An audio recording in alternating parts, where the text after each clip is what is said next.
안녕하세요. 전 지극히 평범한 사람, 평범한 주부였던 사람이지만 한순간에 인생이 바뀌는 경험을 하면서 많은 걸 깨닫게 됐어요. 이 얘기는 듣는 분께 사람의 겉만 보고 함부로 판단하면 안 된다라는 메시지를 전하고 싶어서 올리게 됐습니다. 제 사연은 꽤 드라마틱하고 그 안에 여러 번의 반전이 숨어 있어요. 처음엔 저도 과연 이걸 털어놔도 될까 하고 망설였지만 혹시라도 저의 얘기를 듣고서 누군가를 무시하던 사람들의 마음이 바뀌길 바라는 마음에 결심했습니다. 부디 끝까지 들어주시면 감사하겠어요. 전 아주 어릴 때부터 엄마와 둘이서만 살았습니다. 아버진 제 기억에도 거의 남아있지 않을 정도로 일찍 집을 떠나셨고 엄마 혼자서 생계를 책임져야 했어요.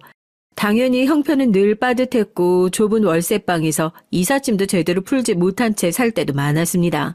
가장 힘들었던 시절을 떠올리면 초등학교 저학년 때 매일 밤 편의점 도시락 하나로 끼니를 때우던 기억이 나요. 엄만 낮에는 작은 식당에서 서빙을 하고 저녁엔 편의점 아르바이트까지 뛰셨죠. 잠깐 집에 들릴 땐 지쳐서 쓰러지듯 주무시는 모습이 안쓰러워서 어린 마음에 나도 빨리 돈 벌어서 엄마 도와드려야지라고 다짐을 했습니다. 그러다 보니 제겐 자연스레 아껴 써야 한다는 습관이 자리 잡았어요. 주말에 엄마 손을 잡고 시장에 갈 때면 조금이라도 더 싼 채소를 찾으려고 시장 여기저기를 뛰어다녔고 옷은 무조건 중고나 친척한테 물려받은 것으로 버텼죠.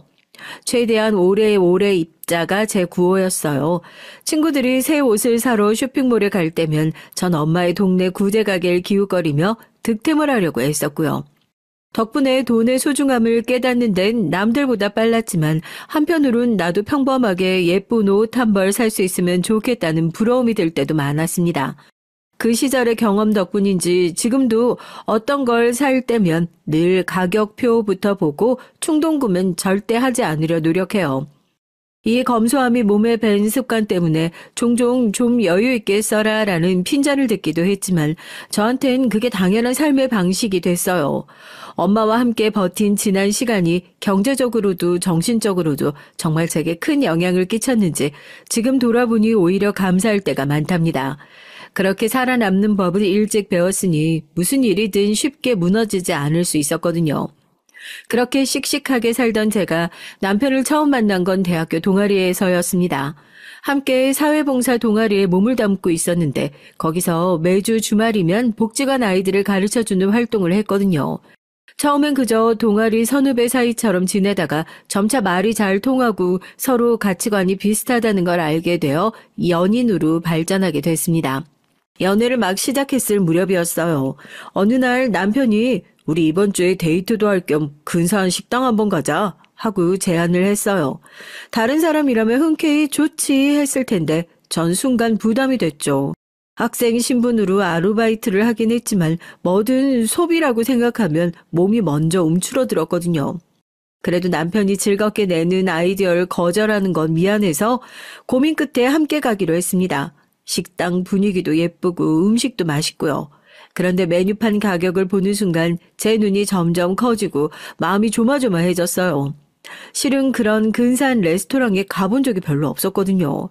값비싼 와인이나 스테이크가 부담스럽고 혹시 남자친구가 너무 지출이 많아지는 건 아닐까 걱정이 앞섰어요. 결국 계단 앞에서 내가 절반은 낼게 하고 당당하게 지갑을 꺼냈죠. 남자친구는 얼른 제 손을 막으며 아니야 오늘은 내가 사기로 했잖아 하고 만류를 했지만 전 안 돼. 지금 내 통장에 알바비 들어왔으니까 문제 없어. 부담 주기 싫어 라고 고집을 부렸습니다. 남자친구는 어이없다는 표정으로 웃으면서도 좋아 알았어. 그럼 반반 내자. 대신 다음엔 내가 또 멋진 곳 데려갈게 하고 수긍을 했어요. 사실 그게 전부가 아니었죠. 식사를 마치고 나선 커피 한 잔 값이 아까워서 주변에 저렴한 카페 할인 쿠폰을 찾느라 휴대폰을 뒤적였거든요. 그러면서 여기 쿠폰 있으면 1+1 행사에서 더 저렴하게 마실 수 있더라라고 즐거워했어요. 그 모습을 본 남자친구가 갑자기 피식 웃으면서 너 정말 귀엽다라고 하더라고요. 그 말에 전 괜히 얼굴이 달아오르며 부끄러웠는데 남자친구는 보통은 데이트할 때 아끼면 재미없다고 생각하잖아. 근데 너는 남을 위해서고 나를 위해서고 무조건 아끼기만 하는 게 아니라 알뜰하게 쓰면서도 작은 행복을 놓치지 않으려고 하니까 좋아 보여. 라고 덧붙였습니다. 당시엔 그 말이 그냥 립서비스인 줄 알았는데 사귀면서 보니까 진심이라는 걸 알게 됐죠. 그날 이후로 전 남자친구를 더욱 믿고 의지하게 됐어요. 그는 제가 검소한 면을 부족함이 아니라 절약 정신으로 봐주었고 그런 제 모습을 예쁘게 생각해줬거든요. 나중에 프로포즈 할 때도 넌 있는 걸로 최대한 행복을 찾을 줄 아는 사람이야. 그런 너와 행복하게 살고 싶어 라고 말해줬습니다. 결국 이 알뜰하고 검소한 저를 받아준 남편 덕분에 지금 이렇게 부부로 함께 살게 되었죠. 누구나 돈을 아낀다고 하면 좀 답답하게 느낄 수도 있는데 남편은 오히려 그걸 사랑스럽게 봐준 사람이었던 거예요. 그게 우리 사랑의 시작이기도 했고요.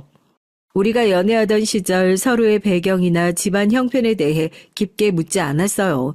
그저 서로 좋아하면 됐지라고 생각했습니다. 결혼하고 나니 시어머니와 시아버지 그리고 동서까지 새로운 가족이 생겼거든요. 처음엔 시댁 식구들과 다정하게 지내려고 노력했어요. 특히 동선 남편과 어릴 때부터 친남매처럼 자란 사이라고 하더라고요. 시댁에서 동서 얘기를 할 때면 늘 동서는 똑 부러진 사람이 세련됐어 라며 자랑하곤 했습니다. 그런데 실제로 만나보면 동서는 굉장히 도도했고 남을 깔보는 기질이 좀 있어 보였어요. 처음엔 제 착각일 수도 있겠다 싶었는데 나중에 하나 둘씩 확신으로 바뀌게 됐죠. 동서는 회사에서도 꽤 이름 있는 부서에서 일한다고 했고 옷차림이나 말투도 항상 자신감이 넘쳤습니다. 반면 절 대할 땐 뭔가 네가 뭘 알겠어 하는 듯한 시선이 느껴졌어요. 결혼 초반이라 서로 조심하긴 했지만 동서와 마주칠 때면 어딘가 모르게 불편했어요. 언니, 그런 옷 말고 좀 더 세련된 거 입어보면 어때요? 하는 식의 조언이 잦았거든요. 물론 조언으로 들으면 되지만 그 말투가 사뭇 깔보는 듯해서 마음이 언짢았습니다. 특히 제가 일상생활에서 절약을 많이 하는 편인데 동선 그걸 촌스럽다고 대놓고 표현했어요. 언니, 한 푼 한 푼 아끼면서 대체 뭘 하시려는 거예요? 목표가 뭔데요? 요즘은 소비도 투자라고 하잖아요. 좀 더 써야 삶이 풍요로워지지 않겠어요? 정경제관념을 지키는 게 몸에 밴 습관이라 굳이 명품을 사거나 과소비를 하고 싶지 않았죠. 그런데 동선 그런 제 검소함을 마치 무능력이나 빈곤의 증거로 여기는 듯 했습니다. 한 번은 시댁 모임에서 노골적으로 우리 언니 어릴 때 꽤 힘들게 자랐나 보죠? 고생 많으셨겠다. 이러면서 비꼬듯 말하기도 했어요. 제가 대놓고 화를 내긴 애매해서 그냥 웃고 넘기긴 했지만 그 말이 마음에 오래 남았습니다. 시어머니도 그런 동서와 절 비교하며 절 깔아뭉개는 말을 여러 번 하셨어요.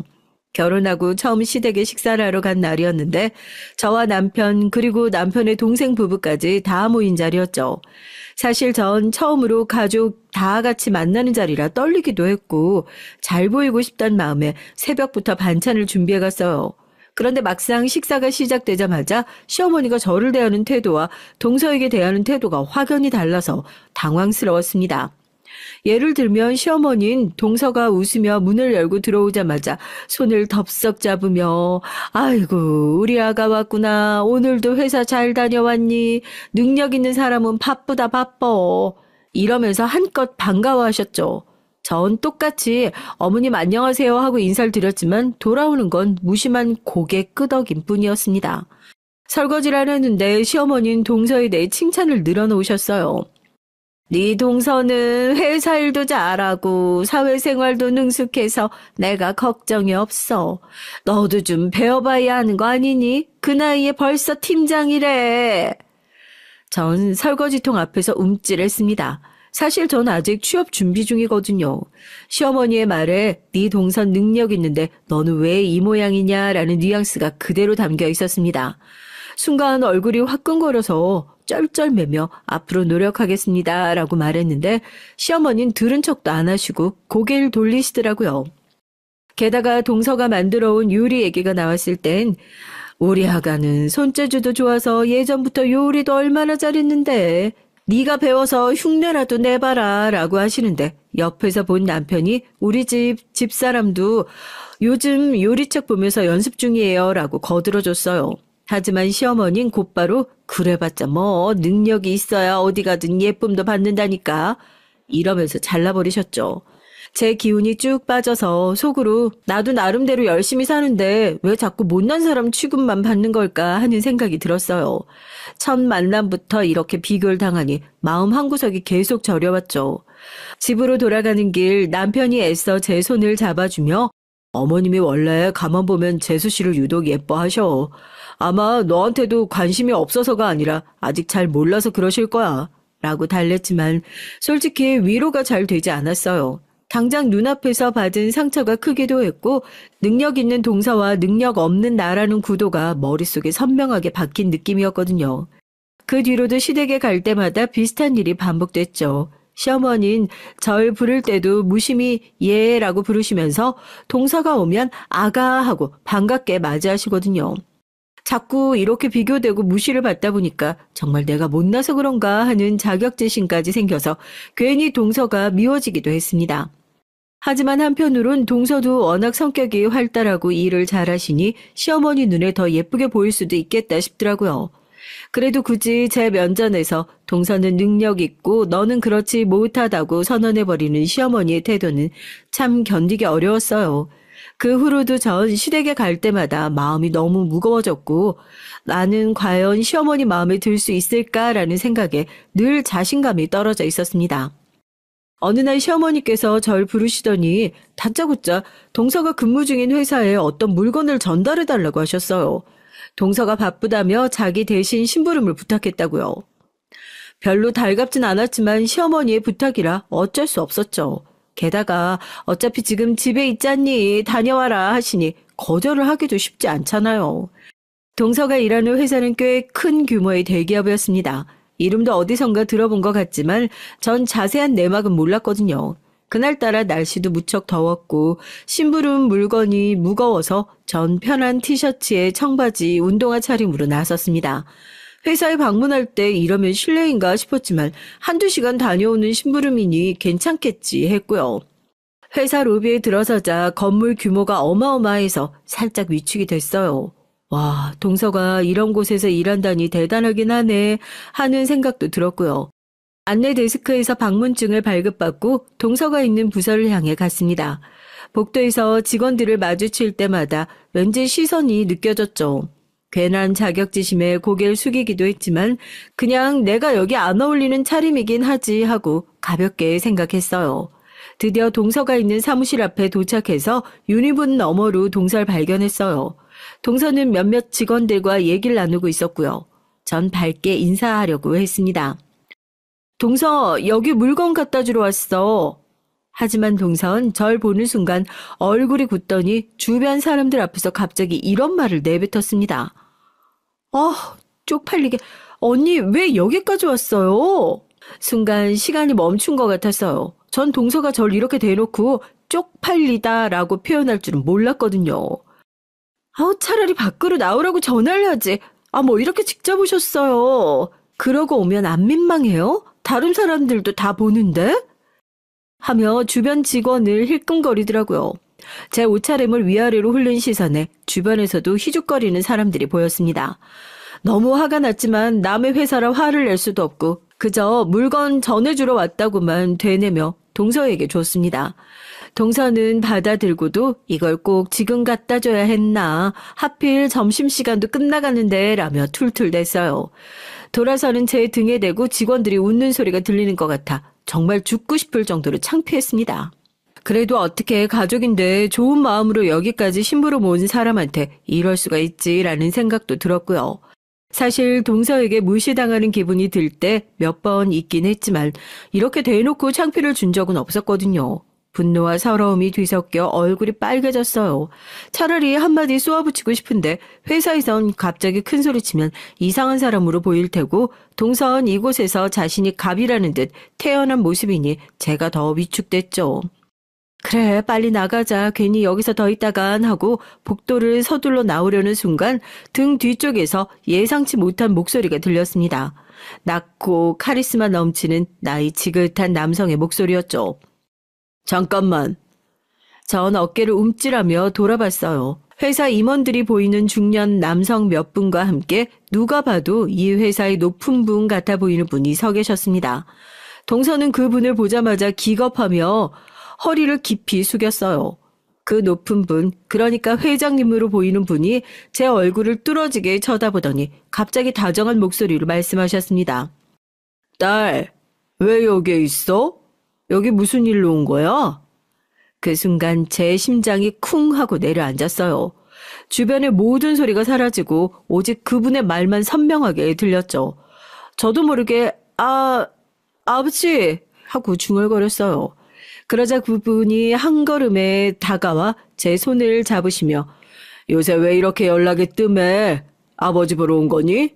라고 말씀하시는 겁니다. 모두가 한껏 얼어붙은 채 바라보는 동안 동서는 너무 놀랐는지 입을 벌린 채 말도 잇지 못했어요. 주변 직원들도 일시에 웅성거렸죠. 뭐? 아니, 저 여자가 회장님 따님이라고? 하는 반응이 들리는 것 같았습니다. 저 역시 믿기지 않는 상황이었지만 더 이상 부정할 수 없었어요. 제 진짜 정체가 이렇게 모든 사람 앞에서 그것도 가장 굴욕적인 순간에 폭로되고 말았습니다. 동서는 뒷걸음질을 치고 당황스러운 표정을 지었습니다. 저를 쪽팔리게 왜 왔냐고 하던지 몇 분 되지도 않았는데 회장님이 나타나 절 딸이라고 부르셨으니 얼마나 충격이 컸겠어요. 직원들도 수군대며 이게 무슨 상황인가 하는 눈빛으로 쳐다봤습니다. 회장님, 그러니까 제 아버지께선 저와 동서를 따로 접견실로 부르셨고 직원들에게 잠시 업무 복귀를 하라고 지시하셨어요. 접견실에 들어서자 아버진 제 손을 꽉 쥐고 작은 목소리로 말씀하셨습니다. 궁금한 게 많구나. 잘 지내지? 어디 아픈 데는 없고. 결혼 생활은 어떠니? 네, 저도 바쁘고 아버지도 바쁘실 것 같아서 연락 못했어요. 잘 지내고 있어요. 시댁에서도 잘 대해주고 계시고요. 그 말을 하면서 동서를 흘끗 바라봤죠. 곁에서 동선 기가 죽은 채로 고개도 못 들고 있었습니다. 회장님이 절 딸로 부르시는 이 장면이 아마 동서에겐 엄청난 충격이었겠죠. 동서는 이따금 의문 가득한 얼굴로 절 바라봤어요. 대체 이게 어떻게 된 일이에요? 진짜 회장님이 언니 아버지예요? 무슨 말을 해야 할지 고르면서 제 머릿속엔 잠시 동안 지난 시간들이 스쳐 지나갔습니다. 사실 전 어릴 적부터 가난하게 자랐어요. 어머니가 일찍 돌아가시고 아버진 이따금 절 찾아오셨지만 거의 보질 못했죠. 그래서 외할머니 손에 자라며 아르바이트를 전전했습니다. 전 그저 아버지가 워낙 바쁘셔서 우리와 같이 살 수 없는 사정이 있다고만 알고 있었거든요. 일찍부터 검소한 삶에 익숙했던 것도 그 시절의 생활 습관이 몸에 밴 탓이었어요. 하지만 사실 아버진 제가 태어나기 전부터 엄청난 대기업의 오너였고 어머니는 아버지와 사랑했지만 아버지 집안의 반대에 부딪혀 결혼까진 못했다고 했습니다. 아버진 저에 대한 의무를 다하고 싶었지만 어머니가 그쪽 집안 돈은 한 푼도 받지 않겠다고 자존심을 지켰고 그래서 어려운 생활을 이어갈 수밖에 없었다고 들었어요. 그렇지만 아버진 그래도 한 달에 한 번 정도는 꼭 집에 와서 저에게 장난감도 사주시고 용돈도 주시곤 했어요. 전 아버지가 무슨 일을 하시는지조차 몰랐고 나중에 커서야 아버지가 대기업에 다니신다는 정도로 얼핏 듣긴 했지만 저에겐 아버지가 먼 사람이었기에 별로 관심이 없단 얘기였죠. 전 그냥 있는 듯 없는 듯 조용히 살았고 아버지에 대한 복잡한 감정을 품은 채 제 삶을 꾸려왔습니다. 그리고 결혼을 할 때도 제 배경에 대해선 알리지 않았어요. 아버지와의 복잡한 사정을 굳이 남편이나 시댁에 알릴 이유가 없었거든요. 그런데 이렇게 동서 회사에서 쪽팔리다라는 말을 듣는 순간 아버지가 직접 제게 나타나실 줄이야. 전 당황스럽고 동서는 아마 더더욱 큰 충격이었겠죠. 아버진 동서에게 그럼 당신은 우리 아이 신우인가 아니면 동서라고 했나? 하고 물으시자 동서는 잔뜩 긴장한 얼굴로 고개를 끄덕였습니다. 아버지는 그렇구나. 그럼 우린 가족이네. 반갑네 하시며 악수를 청하셨는데 동서는 식은땀을 흘리며 네, 죄송합니다. 저 전혀 몰랐습니다. 라고 얼버무렸죠. 사실 저도 아버지께 무엇라 설명해야 할지 막막했어요. 저와 동서 모두 어색한 분위기로 보이자 눈치챈 아버지가 그래, 그래. 자세한 건 나중에 듣자. 일단 이 사무실 복도에서 네가 곤란해 보이던데 내가 끼어들어 미안하구나 하시더라고요. 접견실에서 나오면서 동서가 먼저 언니, 잠깐 얘기 좀 하고 싶어요. 라며 절 밖으로 불러냈습니다. 사실 전 모임 내내 불편했어요. 내가 사실은 회장님 딸이라는 게 밝혀지자마자 동서의 태도가 180도 달라진 게 뻔히 보였거든요. 그래도 시댁에서 굳이 말을 꺼내기가 싫어서 참고 있던 참이었습니다. 동서는 근처 카페로 절 데리고 갔죠. 이미 얼굴엔 굳은 표정 대신 서툰 미소가 얹혀져 있고요. 언니, 아메리카노랑 라떼 중에 뭐 마실래요? 내가 살게요. 예전이라면 상상도 못할 모습이었어요. 그동안 동서는 늘 제가 촌스럽다고 무시하면서 식사든 커피든 먼저 챙겨준 적이 없었으니까요. 그런데 지금은 제 앞에서 내가 사줄게를 반복하며 부쩍 살갑게 구는 게 솔직히 역력이 티가 났습니다.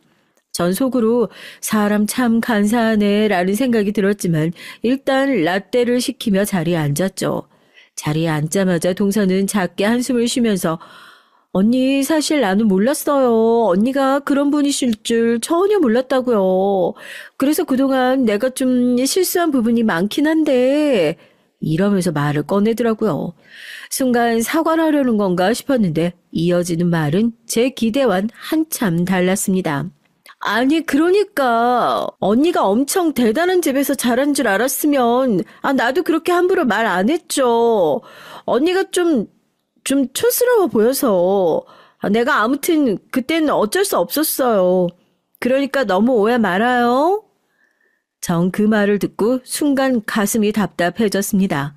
나는 몰랐으니까 어쩔 수 없었다는 변명처럼 들렸거든요.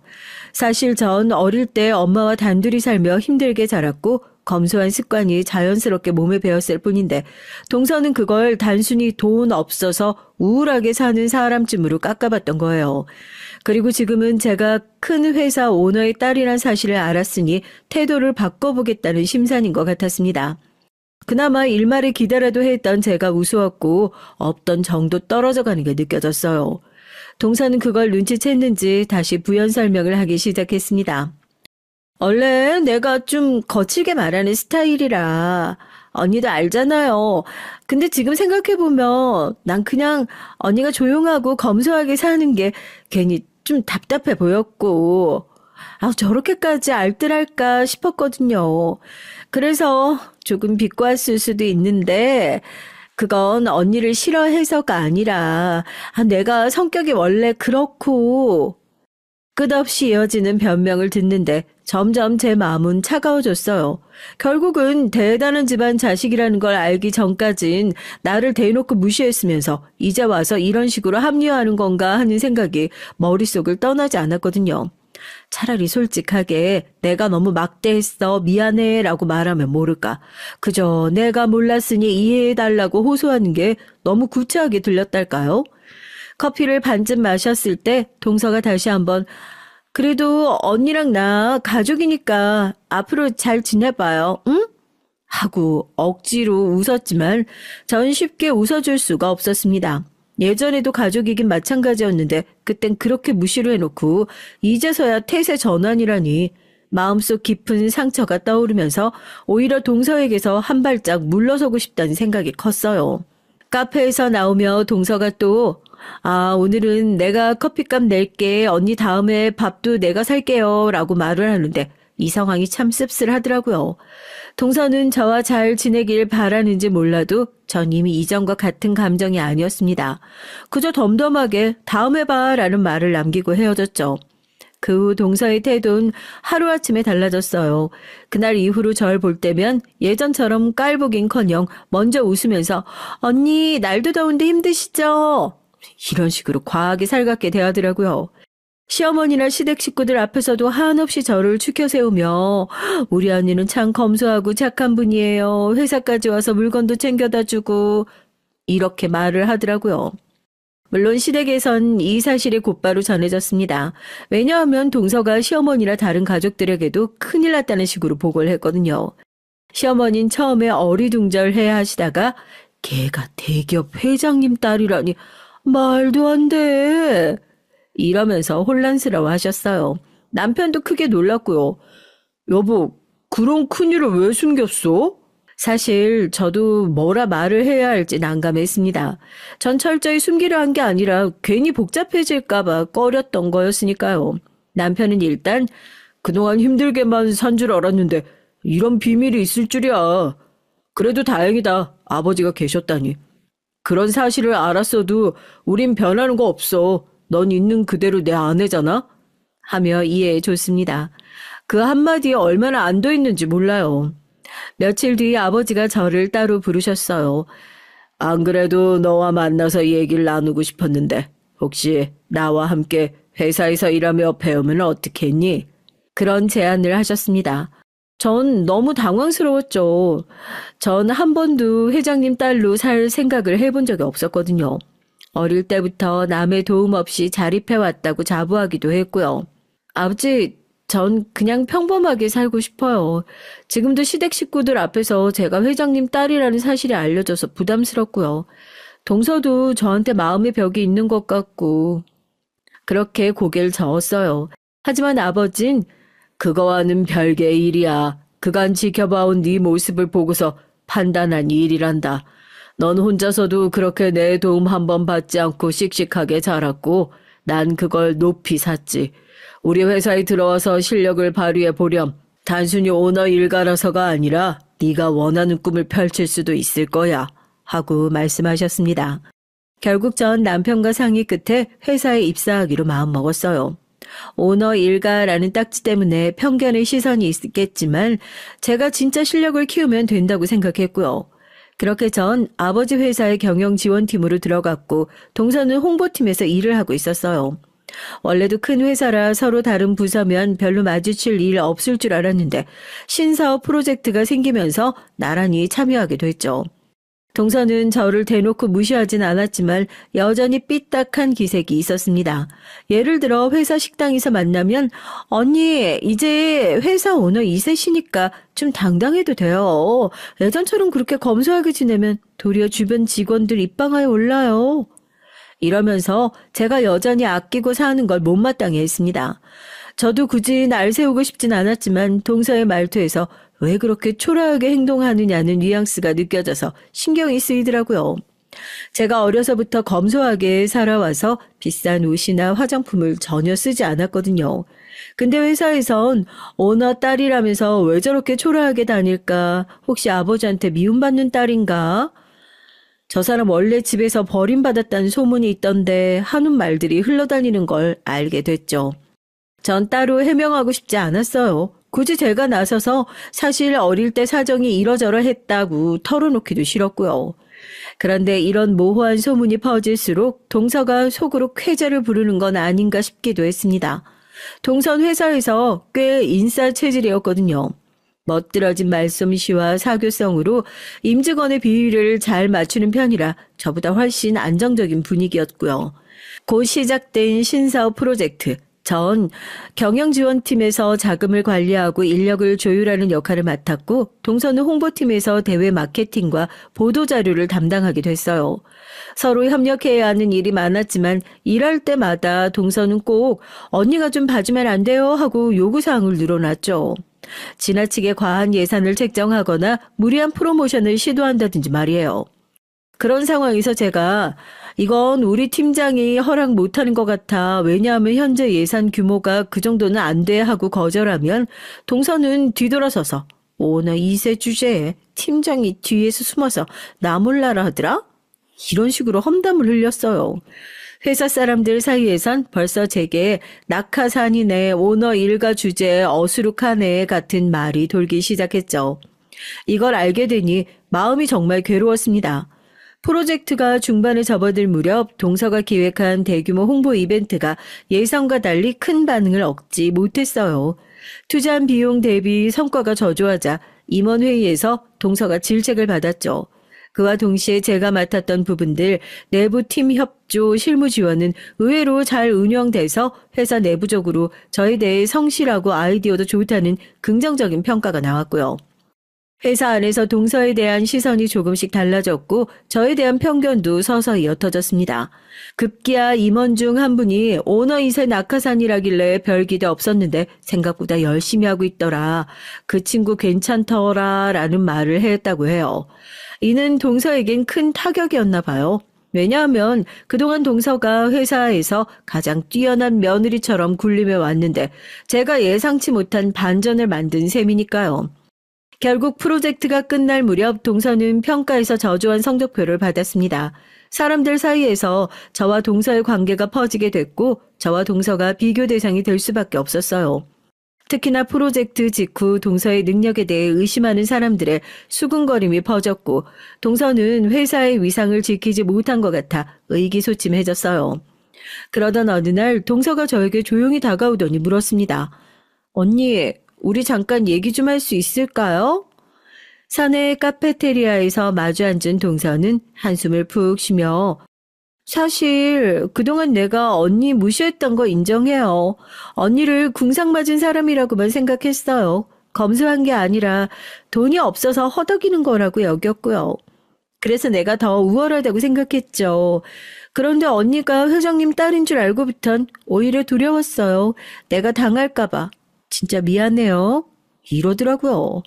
저도 동서가 원망스러웠지만 그 말이 그동안 한 말들 중 가장 진심으로 느껴져서 마음이 놓이기도 했습니다.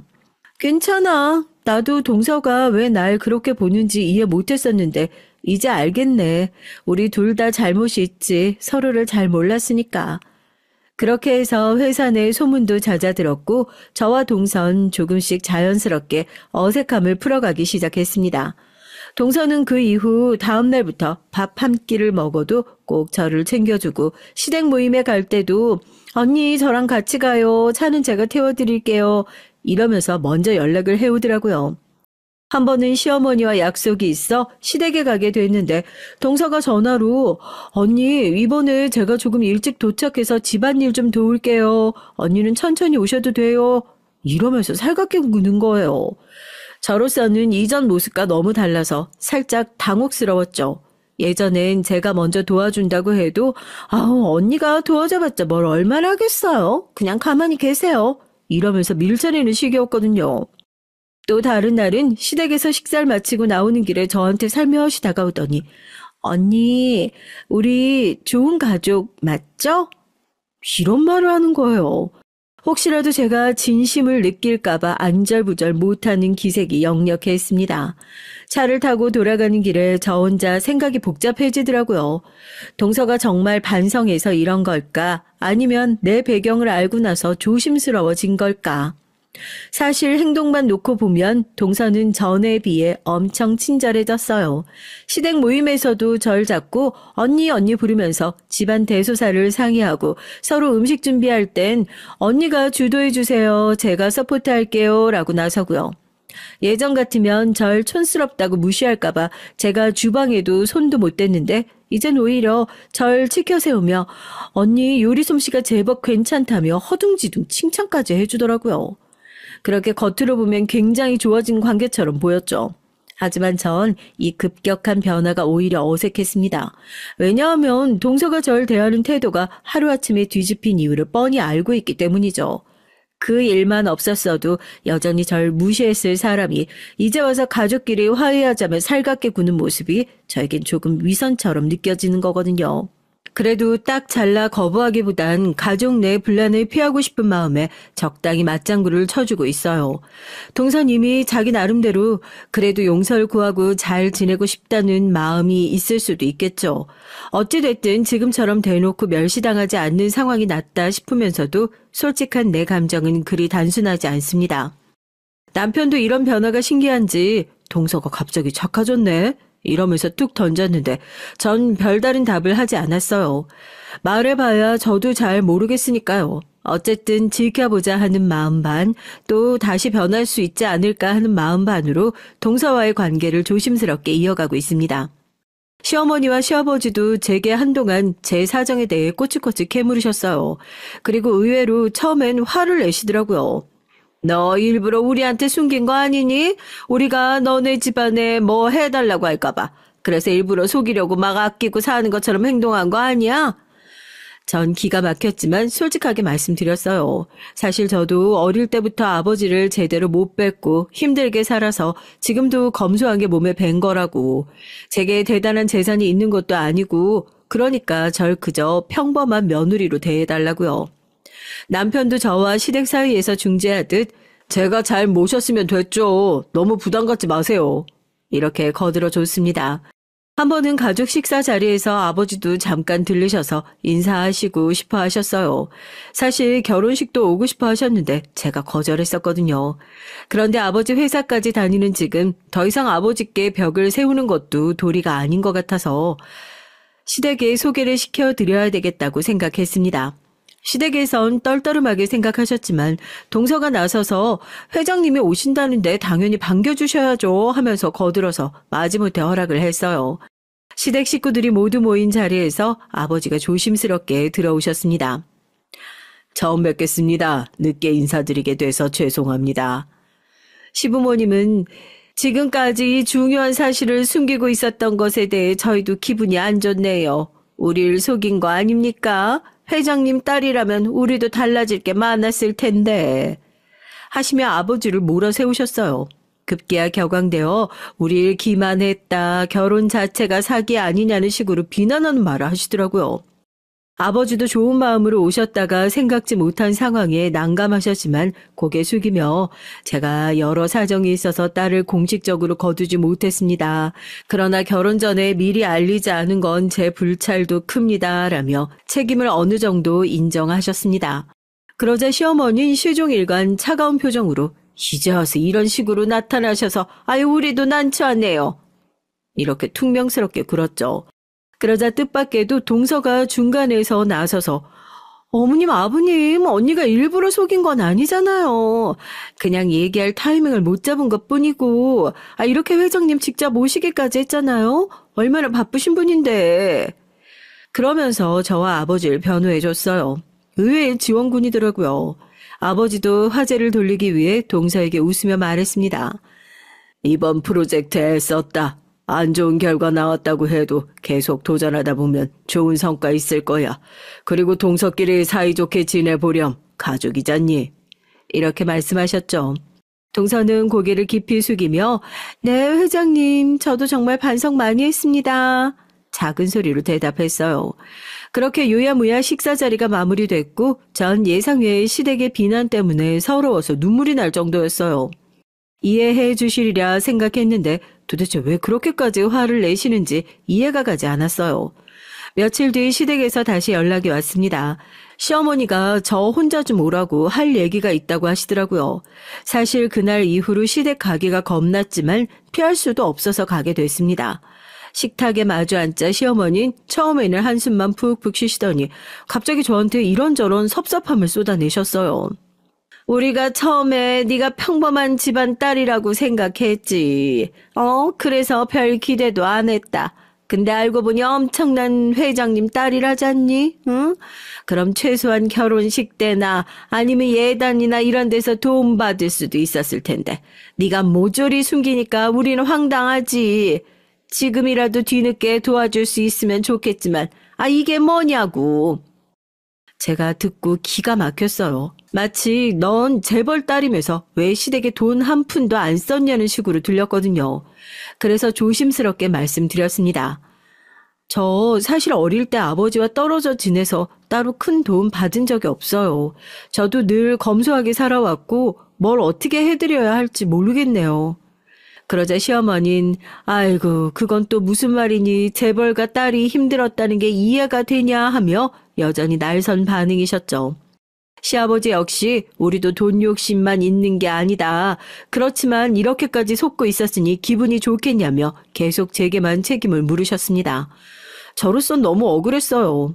그렇게 한동안 시부모님과 제가 냉전 상태처럼 지내던 어느 날 시어머니가 갑자기 전화로 너 요즘 마음고생 심했겠다. 우리도 한번 다시 얘기해야 될 것 같다. 이러시면서 부르시더라고요. 또 무슨 잔소리를 하시려나 싶었지만 그래도 시어머니가 다시 얘기하자고 하는 건 처음인지라 기대 아닌 기대를 하고 시댁으로 갔습니다.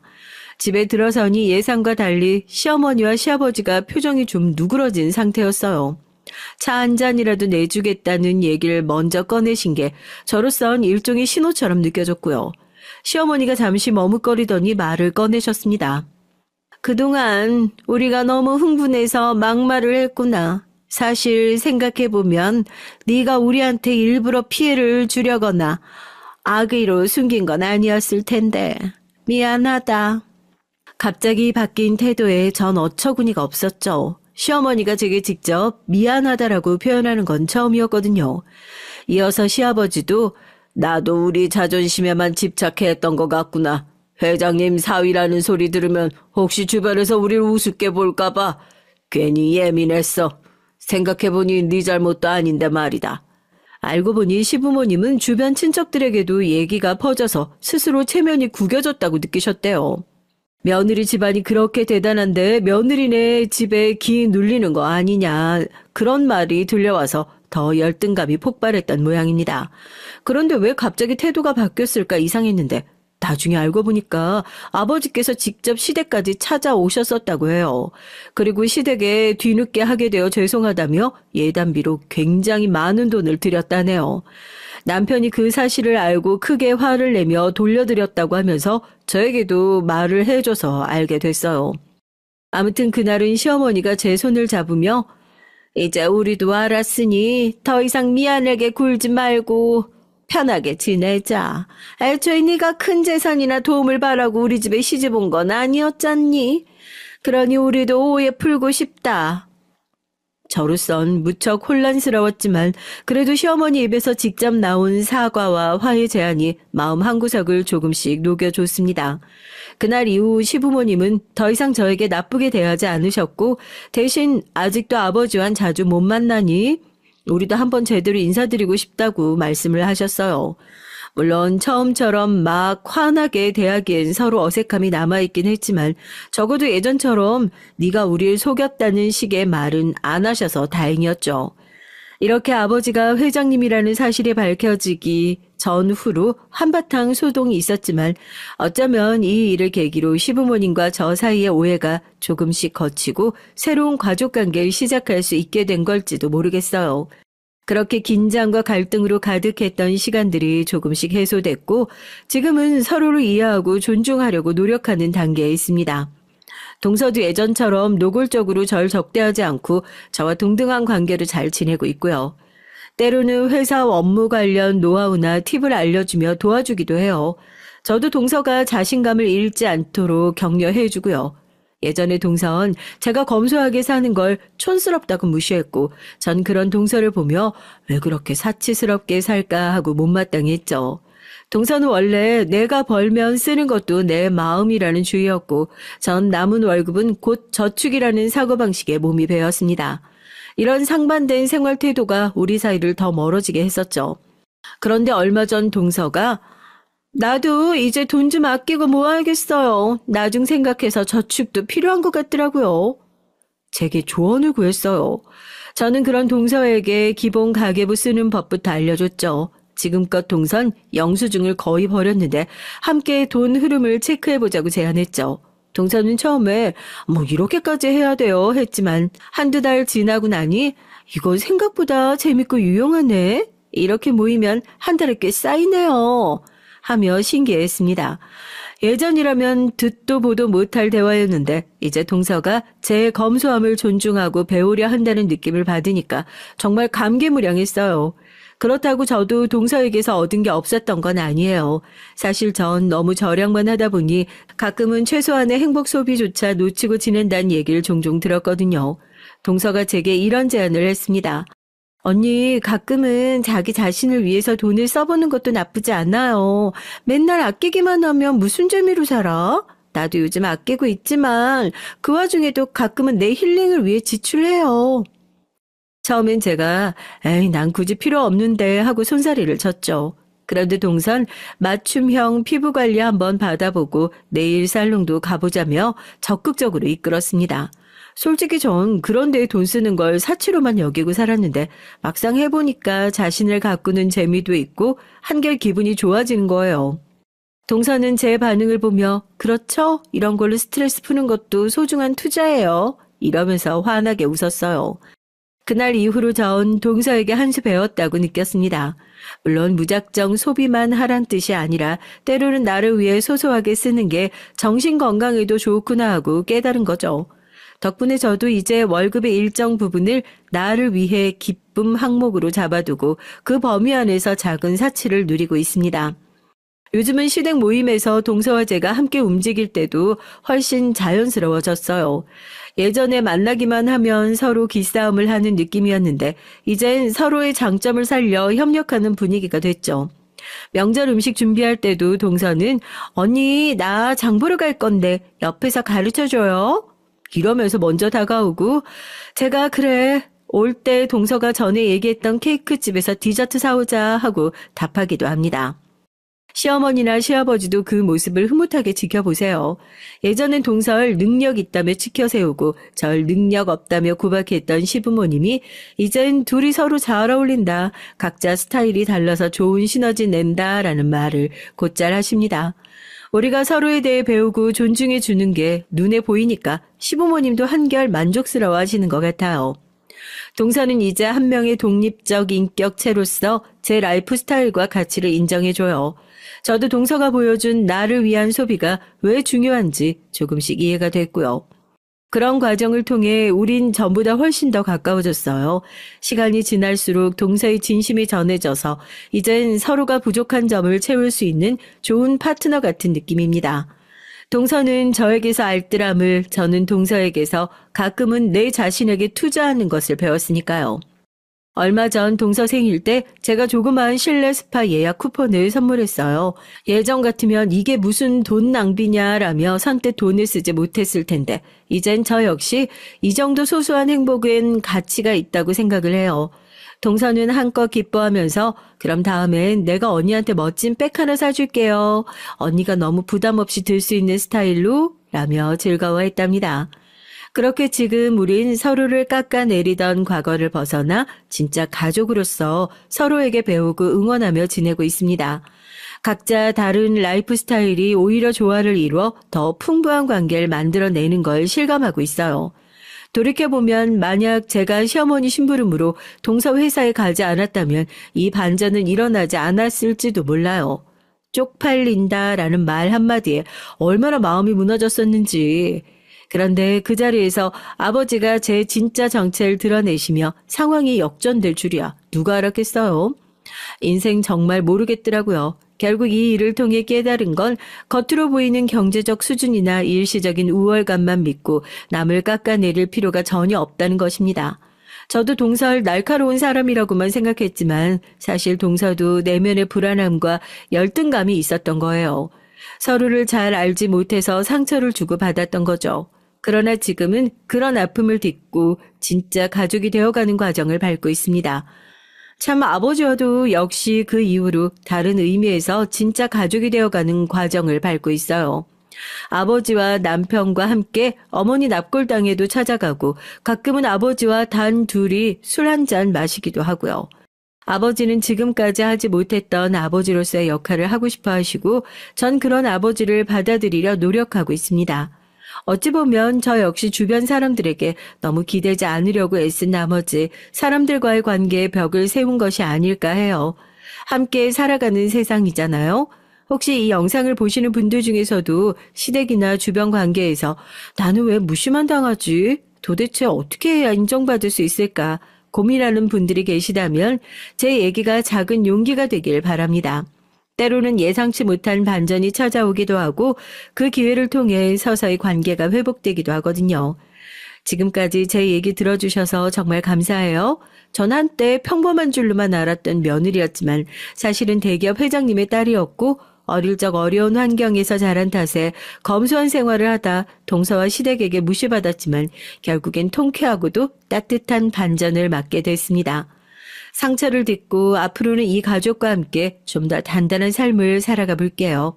긴 사연 들어주셔서 고맙습니다. 안녕하세요. 전 30대 후반 유부녀입니다. 전 대기업 연구원으로 있는 남편과 중국에서 여행하던 중 운명처럼 만나 진하게 연애하고 한국에 들어와서도 인연을 이어오다가 결혼했어요. 전 원래 남자한테 한 번 빠지면 아주 깊게 빠져서 잘 헤어나오질 못합니다. 그런 제가 우리나라도 아닌 타지에서 운명처럼 한국 남자를 만나 사랑에 빠졌으니 정신을 못 차렸죠. 어느 정도였냐면요. 한국에 올 때까지 남편 나이도 모르고 만났다니까요. 한국에 와서 몇 번 만나다 보니까 남편이 저보다 2살이나 어리다는 걸 그제야 알게 됐어요. 사실 제 주변 친구들은 다들 조건 맞춰서 좋은 집안에 시집 갔어요.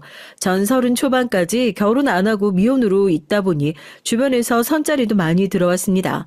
부모님도 마찬가지였고요. 누구는 검사다, 의사다 매일같이 선보러 나가라고 하셨지만 전 운명적인 사람을 기다리고 있었습니다. 그러던 참에 운명처럼 남편을 만난 거죠. 얼마나 좋았든지 남편을 만난 지 반년도 되지 않아서 결혼 날짜를 잡았어요. 저희 부모님은 너무 성급하다 걱정이 많으셨지만 전 남편이라면 평생 행복하게 살 수 있을 거란 확신이 들었습니다. 저와 남편은 더 시간 끌 것도 없다며 바로 결혼부터 했어요. 그런데 역시 어른들 말씀이 다 틀린 건 아니에요. 결혼은 남녀 둘이서 하는 게 아니라 사계절은 만나봐야 그 사람에 대해 아는 거라고 하셨는데 제가 아무래도 성급하긴 했나 봐요. 시댁은 저희 친정과 달라도 너무 달랐습니다. 남편이 명문대를 나오고 대학원까지 가서 대기업에 취직했다는 거야 알고 있었지만 집안 전체가 엘리트 집안인 줄은 꿈에도 몰랐거든요. 시부모님께서도 명문대 나오셔서 시아버지는 교수시고 시어머니는 작가셨어요. 더군다나 남편에겐 남동생이 둘이 있는데 남편까지 해서 셋 다 서울대를 나왔다고 하더라고요. 이런 집안이 흔치는 않잖아요. 어쩐지 결혼하기 전에 시댁에 인사 갔을 때도 분위기가 심상치 않았어요. 저녁을 먹는 내내 학교 다닐 때 사회 시간에나 했을 법한 진지한 주제들로 가족들끼리 심각하게 토론을 했죠. 당시엔 시부모님께 예쁘게 보이고 싶은 마음에 잔뜩 긴장한 상태라 몰랐는데 시댁은 원래 가족들끼리 모이면 그런 분위기인 것 같더라고요. 저희 친정과는 전혀 분위기가 달랐습니다. 저는 결혼하고 나서부터 시부모님과 시동생들과 친해지고 싶어서 나름 노력을 했죠. 뉴스도 매일 챙겨보고 책도 많이 읽으려고 노력했고요. 남편은 그럴 필요 없다고 했지만 전 그러고 싶었어요. 사실 제가 지금이야 일도 잘하고 돈도 잘 벌지만 어릴 때부터 공부를 많이 안 해서 지식은 좀 짧아요. 그래서 그런지 똑똑한 사람들을 보면 너무 존경스럽고 멋있게 보입니다. 그래서 남편에게 반한 거기도 하고요. 전 항상 시부모님과 시동생을 만나는 자리면 긴장을 좀 했어요. 혹시나 대화하다가 제가 무식한 게 티가 나는 건 아닐까 걱정되기도 해서요. 한 번은 그런 적이 있습니다. 시동생들이랑 남편이 동문이다 보니까 다 같이 아는 친구나 후배들이 많았어요. 그래서 모임도 많았는데 가끔 남편이 동생들과 모임을 갈 때 저만 두고 가는 게 미안했는지 같이 가자고 한 적이 있었거든요. 결혼하고 친구들이랑 인사도 못했으니까 같이 가자고요. 전 남편 친구들과 가깝게 지내면 좋을 것 같아서 함께 가려고 했는데 시동생이 지나가는 말로 한 말이 괜히 마음에 걸려서 망설였습니다. 에이, 거기 가면 다들 공부만 하는 놈들이라 형수 하나도 재미없을 텐데. 그런데 뭐하러 데려가? 맞아, 술도 안 먹고 내내 카페에서 서로 잘났다고 떠드는 걸 누가 듣고 싶어 하냐?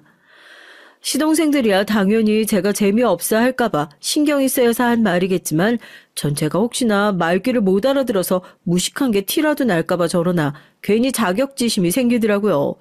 전 괜히 위축돼서 간다 만다 말도 제대로 못하고 있었어요. 친구 와이프가 왔는데 설마 그 자리에서도 재미없는 소리나 해야 될까? 세아가 가고 싶으면 같이 갔다 와. 오랜만에 바람도 쐬고 좋지.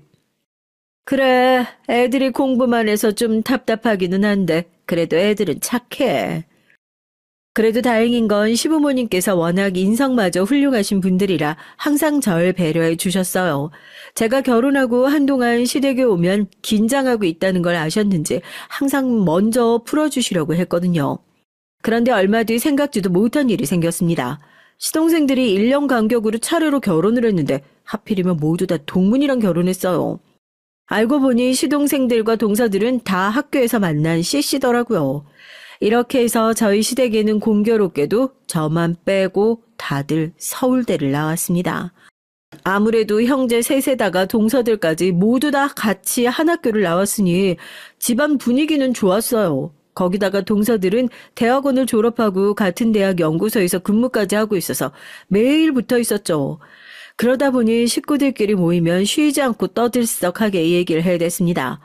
아무래도 다 같이 같은 시기에 학교를 다녀서 그런지 공유할 얘기가 많아 보였어요. 전 애써 그 사이에 끼어보려고도 했는데 쉽지가 않더라고요. 전 전혀 모르는 얘기일 때가 많으니 소외되는 건 어쩔 수 없었습니다. 제가 낄 수 없다는 걸 알면서도 자꾸만 서운해져서 그런 마음을 숨기는 게 힘들었고요. 괜히 쪼잔해 보일까봐 티내지 않으려고 쿨한 척하기도 했고요.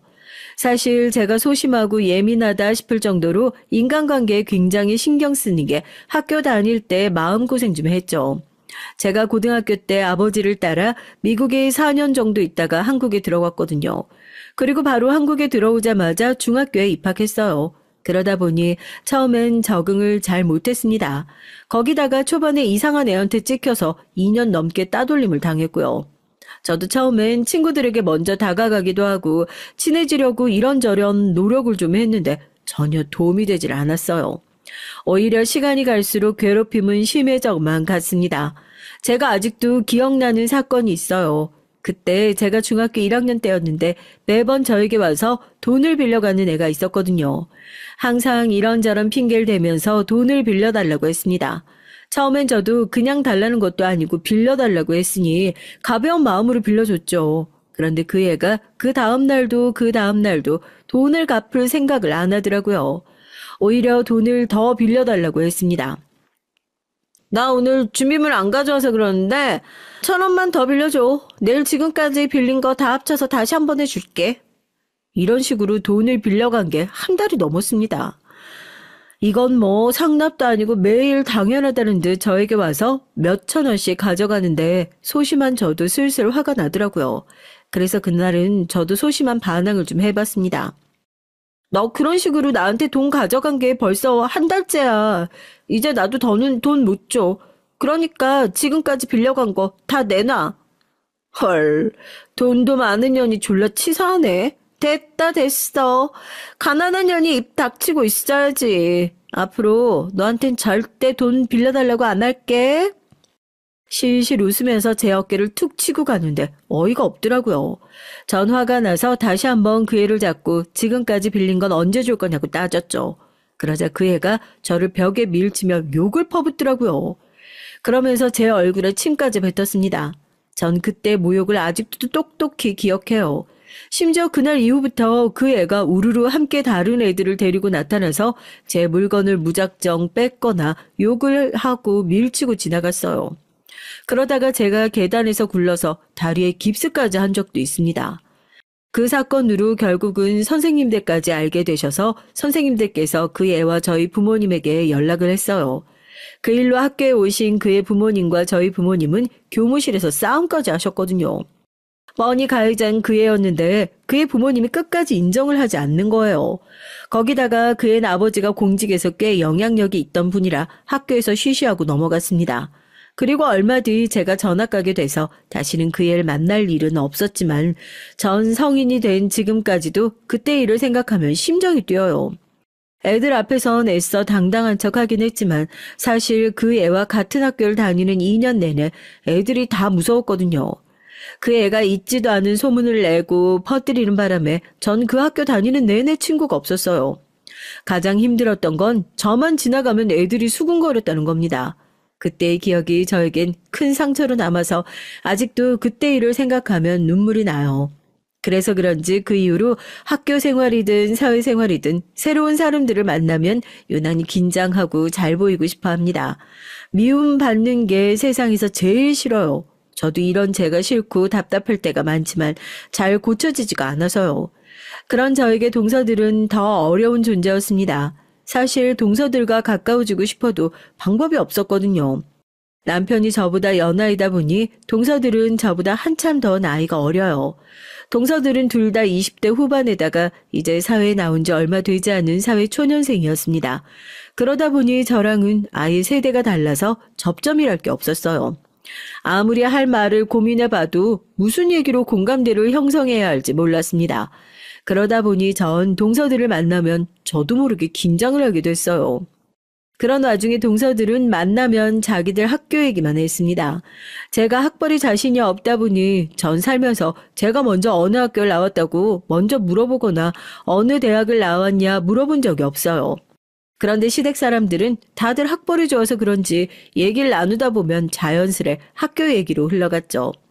그날도 그랬어요. 동서들이 웬일로 저에게 질문을 다 하더라고요. 형님, 꽃집 운영하신다는 얘기 결혼 전에 들었었는데 남편 말로는 경기도에서 큰 화원도 운영하신다면서요? 어쩜 그렇게 사업수단이 좋으세요? 혹시 경영학 전공하셨어요? 제가 꽃을 좋아해서 경기도에서 큰 화원을 운영 중이에요. 서울에서도 꽃집 하나 운영하고 있고요. 경영학은 무슨, 그냥 어릴 때부터 꽃을 좋아해서 시작한 거야. 아, 그랬구나. 그럼 전공이 뭐예요? 막내 동서가 꼬치꼬치 물어보길래 전 할 수 없이 제가 나온 과를 얘기했습니다. 난 지금 하는 일이랑 전혀 상관없는 학과 나왔어. 뷰티 아트과라고 원래 그쪽으로 취직하려고 했는데 막상 학교 다녀보니까 내가 그쪽으로 영 재주가 없더라고. 뷰티 아트과? 그런 과도 있나? 아, 전 태어나서 처음 들어봐요. 동서 들어봤어? 동서들은 처음 들어보는 과라면서 어느 학교에 그런 과가 있냐고 물었습니다. 그런데 막내 동서가 핸드폰으로 검색까지 하더라고요. 전 괜히 민망해서 경기도에 있는 전문대 나왔다고 얘기했어요. 그러자 동서들 얼굴이 아주 순식간에 변하더라고요. 태어나서 그런 반응은 처음 느꼈습니다. 형님 전문대 나오셨구나. 와, 근데 너무 신기하다. 우리 아주버님이 학교 다닐 때 과에서도 수석 한 번을 안 뺏긴 걸로 되게 유명하시거든요. 그래서 대기업에서 줄 서서 데려가려고 했었고요. 전 학교에서 아주버님만 만나면 긴장해서 말도 못 걸었는데 형님은 아주버님이랑 말이 통하세요? 순간 저와 동서들 사이엔 정적이 흘렀어요. 전 동서가 저에게 말한 의도가 뭔지 파악하느라 시간이 걸렸습니다. 그런 와중에 동서들은 둘이 뭐가 그렇게 재밌는지 킥킥거렸습니다. 에이, 형님 왜 그러세요? 사랑이 그런 게 뭐가 중요해요? 두 분은 서로에 대한 정보 아무것도 모르는 상태로 중국에서 만나셨다잖아요. 다시 생각해도 너무 로맨틱하다니까요. 학벌을 뛰어넘는 사랑이라니. 전 남자가 너무 무식하면 만나자마자 바로 정이 뚝 떨어지던데. 큰형님은 매력이 엄청나셨나 봐요. 심지어 나이도 아주버님보다 더 많으신데. 동서들의 킥킥거리는 웃음소리를 듣고 나서야 전 동서들이 절 무시하고 한 얘기라는 걸 알았습니다. 제가 무식하다는 소리를 애써 돌려서 한 거죠. 동서들은 제 앞에서도 대놓고 그런 소리를 하니 전 시댁에 가면 위축될 수밖에 없었어요. 물론 남편과 시부모님은 저에게 학벌 가지고 얘기한 적이 없어요. 하지만 동서들은 그렇게 생각하는 것 같지 않았습니다. 둘 다 대학 때부터 시동생들과 연애하면서 서로 잘 알고 지내서 그런지 은근 절 무시하며 따돌리는 게 있었어요. 자기들끼리 학교 얘기를 하다가도 괜히 제 눈치를 한번 보고는 저에게 미안하다고 했고요. 참, 형님은 모르시지. 이러면서요. 거기다가 워낙에 동서 둘이 자주 만나서 노는 거야 진작부터 알고 있었는데 굳이 그걸 가족들 앞에서 티를 냈어요. 꼭 자기들끼리 놀러 갔다 와서 가족 단톡방에 사진을 올리고 자랑하더라고요. 동서 둘이 대학 때부터 알고 지냈으니 친하다는 거야 알지만 집안에 동서가 셋인데 둘이서만 꼭 그래야 하나 싶더라고요. 전 학창시절 때 상처도 있고 해서 그런지 은근슬쩍 사람을 무시하고 따돌리는 거에 다른 사람보다 더 예민해요. 성인이 돼서도 저에게 싫은 소리를 하거나 무시하는 말을 하는 사람에게 바로 그 자리에서 받아치는 게 쉽지 않았습니다. 그 자리에선 바보처럼 꾹 참고 있다가 돌아서면 서러워서 눈물부터 났죠. 소심한 전 동서들 앞에서 아무 말도 못하고 참고 와선 괜히 남편에게 지나가던 말로 궁시렁거린 적이 있습니다. 아무래도 동서들이 제가 남편보다 나이도 많고 전문대를 나왔다고 좀 무시하는 것 같다고요. 제 말에 남편은 절대 아니라고, 동서들은 그런 사람들이 아니라고 했어요. 남편은 본인이 동서들과 오래전부터 선후배 사이로 지내면서 저보다 더 잘한다고 했습니다. 남편은 제 말보다 본인 생각을 더 믿고 있었어요. 저는 그 일로 서운해서 남편과 다툰 적까지 있습니다. 제가 큰아이를 임신했을 때 일이에요. 전 큰아이를 임신했을 때 갑상선에 문제가 좀 생겨서 몸이 좋지 않았거든요. 뱃속에 아이가 있으니 약도 못 먹고 치료도 받을 수가 없어서 오로지 푹 쉬는 방법밖에 없었습니다. 전 몸이 너무 안 좋아서 가게에도 나가지 못하고 집에서 꼼짝 안 하고 있었어요. 몸이 힘들어 그런지 주스가 돼도 배가 별로 나오질 않았어요. 뱃속의 아기도 같은 주스의 애들보다 조금 작은 편이었고요. 그런데 그런 와중에 동서들을 만날 때마다 전 스트레스를 받았죠.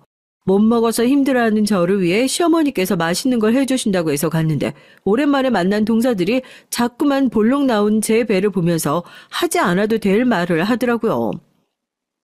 아무래도 형님이 노산이라 그런지 이래저래 뱃속에 애가 고생이 많네요. 엄마가 아파서 애가 잘 크지도 못하고. 작은 동선 제가 나이가 많아서 몸이 부실해서 아이가 뱃속에서 고생한다고 했어요. 마치 제가 아이에게 무슨 큰 잘못이라도 한 것처럼요. 전 기분이 상하는데도 애써 참았습니다. 별 생각 없이 하는 말에 예민하게 굴어봐야 저만 이상한 사람이 될 게 뻔하니까요.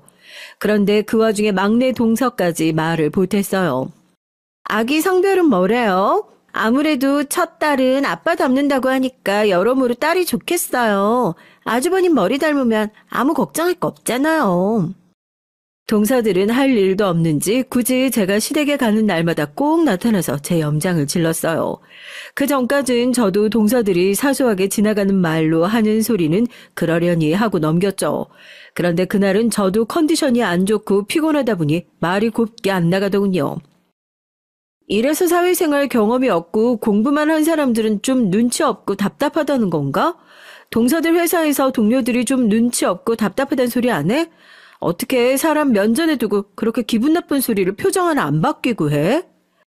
제가 동서들에게 할 수 있는 공격은 고작 사회생활에 대한 것밖에 없었어요. 동서들은 대학원 공부까지 하고 교수 준비를 하다 실패해서 다들 직장 생활을 한 지 얼마 안 됐거든요.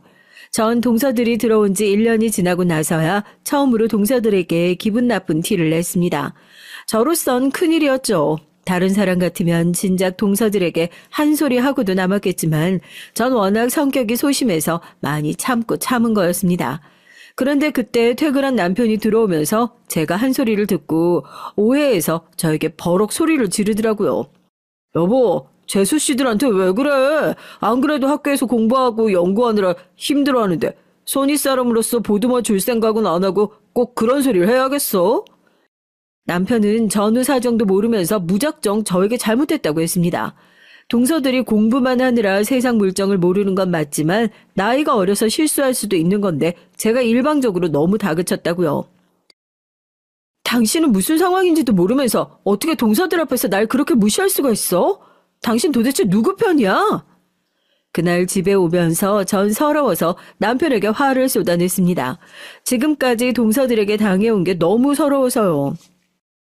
당신 유치하게 왜 이러는 거야? 유치하게 편은 무슨 편? 그래, 나는 못 배우고 무식해서 유치하다. 왜? 지금 생각하면 제가 정말 유치하긴 했어요. 동서들과 셋이 있으면 자꾸만 저도 모르게 소외되고 마음에 상처를 입게 되니 남편이라도 제 말을 들어주고 제 편이 되어주길 바랐습니다. 그런데 믿었던 남편마저 동서들 편을 드니 도저히 이성적으로 생각할 수가 없더라고요. 그로부터 얼마 뒤 저는 첫 아이를 낳고 연년생으로 둘째까지 낳느라 정신이 없었어요. 애들이 생긴 건 너무 축복이고 행복했지만 일까지 하면서 어린애 둘을 키운다는 게 마음 먹은 것처럼 쉽지만은 않았습니다. 그래도 너무 다행인 게 남편 회사가 육아휴직이 돼서 1년 휴직을 받았거든요. 거기다가 시어머니까지 함께 육아를 도와주셔서 아이들이 어린이집에 들어갈 때까진 여유가 좀 생겼어요. 그런데 아직 아이가 없는 동서들이 우리 집 상황도 잘 모르면서 만나기만 하면 굳이 또 안 해도 될 말들을 제 앞에서 해댔습니다. 그날도 제가 쉬는 날이라 오랜만에 남편에게 휴가를 주고 혼자 애 둘을 집에서 보고 있었거든요. 그런데 동서들이 퇴근하는 길에 굳이 애들을 보러 오겠다고 집에 왔더라고요. 사실 저도 동서들이랑 잘 지내고 싶어서 처음엔 몇 번 집에 초대한 적이 있기는 해요. 그런데 동서들과 만나면 만날수록 영영 우린 가까워질 수가 없겠구나라는 생각이 들곤 했습니다. 왜냐고요? 이런 얘기 제 입으로 하긴 참 민망하지만 동서들은 서울대까지 들어갈 정도로 머리가 좋은 사람들이 이상하게 생각이 좀 짧아요. 부모님께 가정교육 받기는 했나 싶을 정도로 개념이 없을 때가 있었습니다. 동서들이 둘 다 참 똑같은 게 남의 집에 오면서 귤 하나를 사서 온 적이 없어요. 우리 집들이 하던 날도 둘 다 똑같이 빈손으로 왔다니까요. 물론 나이가 어리니 그럴 수도 있습니다. 그런데 문제는 남의 집에 와서 좀처럼 가만히 있질 않는다는 거예요. 옷방이니 주방이니 마음대로 드나들면서 조금만 마음에 드는 게 있으면 가져가도 되냐고 했습니다. 심지어 한 번은 제가 산 지 일주일밖에 안 된 치마를 멋대로 입어보더니 자기한테 더 잘 어울린다면서 가져가면 안 되겠냐고 하는 거예요. 큰형님, 이거 형님이 입기엔 너무 젊은 스타일인데 이거 나한테 어울리는 것 같은데 저 주시면 안 돼요? 뭘 달라고 할 때만 저렇게 형님 하면서 애교를 부렸어요. 그러게 형님, 이건 막내 동서한테 딱이다. 그냥 막내 동서 줘요. 어머 형님, 이 화장품 쓰는구나. 저 써봐도 돼요? 그럴 때면 둘이 죽이 척척 맞아서 어떻게든 제 물건을 뺏어갔습니다. 옷이며 화장품만이 아니라 냉장고까지 열어서 좀 좋은 게 있으면 다 가져가겠다고 했어요. 소고기며 과일이며 좋은 건 알아서 쏙쏙 빼가더라고요. 동서들은 항상 우리 집에 올 때마다 빈손으로 와서 양손을 가득 채워갔습니다. 가족이라는 게 참 이상해요. 동서들이 저에게 하는 짓만 보면 얄미운데 또 우리 집에 와서 양손 가득 들고 신나서 가는 모습 보면 주길 잘했다 싶은 마음이 들더라고요. 그날도 동서들은 저 혼자 애 둘 보기 정신없는데 옷방에 들어가 둘이 이옷저옷 입어보면서 패션쇼를 하고 있었어요. 애들 보겠다고 온다더니 정신없이 그러고 있으니 저도 슬슬 심기가 뒤틀리더라고요. 그러더니 한다는 소리가 또 기가 막혔습니다. 이래서 뭐든 먼저 해야 되는 건데 형님께서 어머니한테 애를 둘이나 맡기시니 우린 아기 생겨도 부탁할 데가 없겠어요. 저희는 계약직이라 둘 다 육아휴직도 없는데. 서방님들 둘 다 좋은 회사 다니는데 둘 다 육아휴직 되겠지. 뭘 걱정해? 육아휴직 돼도 남자들이 육아휴직을 어떻게 써요. 그러다가 회사에서 잘리면 어쩌려고요? 동서가 일부러 시부를 걸려고 한 소린 줄은 모르겠지만 굳이 시부모님도 안 주는 눈치를 동서가 저에게 주더라고요. 마치 제가 시어머니에게 애를 둘 다 맡겨서 자기들이 애 못 낳는 것처럼 굴면서 직장 다니는 남편까지 육아휴직을 제가 시키기라도 한 것처럼요. 아니 동서들이 아직 애가 없어서 그러는데 하나랑 둘은 천지 차이야. 거기다가 우리 집은 연년생이잖아. 연년생이 쌍둥이보다 더 힘들어서 남편 혼자서는 감당이 안 된다니까. 어머니 안 계시면 밥도 못 먹어. 형님은 사업하시잖아요. 사장이면 집에서 쉬면서 애들 좀 봐도 되는 거 아닌가? 굳이 아주버님 제일 중요한 시기인데 육아휴직 썼다가 회사에서 불이익이라도 당하면 어떡해요? 그러게 아무튼 우리 시어머니지만 참 좋으시다니까. 나 같으면 대기업 다니는 아들 육아휴직 쓰게 하는 며느리 얄미워서라도 애 안 봐줄 텐데. 동서들 말하는 꼴이 너무 얄미워서 저도 모르게 얼굴이 붉어졌습니다. 어쩜 저렇게도 밉살맞게 굴 수 있는지 깐족거리기 대회가 있다면 둘 다 입상은 무조건 따놓은 걸 거예요.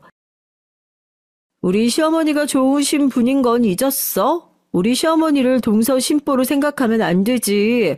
동서들도 부러우면 학교 그만두고 나처럼 사업하면서 해 나. 그러면 되잖아. 저는 동서들과 얘기만 하면 저까지 유치해졌어요. 그러지 않으려고 해도 동서들과 있으면 참을 수가 없었습니다. 어머 형님, 지금 우리 둘 다 학교에서 계약직으로 일한다고 무시하시는 거예요? 와, 저 살면서 이런 무시 처음 당해봐요. 저희도 돈 있으면 당연히 형님처럼 사업하죠. 원래 사람들이 작정하고 사람 하나 이상하게 만들려고 덤비면 당해낼 재간이 없다니까요. 제가 아무리 그런 식으로 말한 게 아니라고 동서들이 자꾸 저에게 싫은 소리를 해서 한 소리라고 해도 동서들은 전혀 제 얘기를 듣지 않았습니다. 어떨 땐 동서들이 학교에서 받은 스트레스를 나한테 와서 푸나라는 생각이 들 정도로 동서들이 하는 소리가 뜬금없을 때도 있어요. 그날은 서로 싫은 소리도 하고 티격태격 했으니 그냥 갈 줄 알았더니 그날도 어김없이 냉장고에 있던 과일을 한 보따리 가져가더라고요. 거기다가 막내 동선 우리 친정 김치가 맛있다면서 김치까지 한 통 가져갔어요. 다시 봐도 참 대단한 년들이었죠. 그러던 어느 날이었습니다. 시아버지께서 갑자기 교통사고가 나서 병원에 입원을 하게 됐어요. 다리와 허리가 크게 다쳐서 병원에 2주 정도 입원을 해야 한다고 하더라고요. 다행히 큰 병은 아니었지만 항상 건강하셨던 분이 갑자기 사고가 났으니 가족들 모두가 놀랐고요. 시어머니께서 시아버지 간호를 하느라 아이들을 봐주실 수 없어서 남편이 혼자 아이들을 봐야 했습니다. 저도 혼자 애 둘을 볼 남편이 걱정돼서 최대한 일을 일찍 마치고 퇴근했어요. 그런데 문제가 하나 생겼습니다. 시아버지를 간호하러 들어가셨던 시어머니께서 알고 보니 폐소공포증이 있으시더라고요. 그전까진 엘리베이터만 타기 힘든 정도고 생활하는 데는 크게 지장이 없는데 좁은 병실 침대에 누워있으니 갑자기 발작이 왔나 봐요.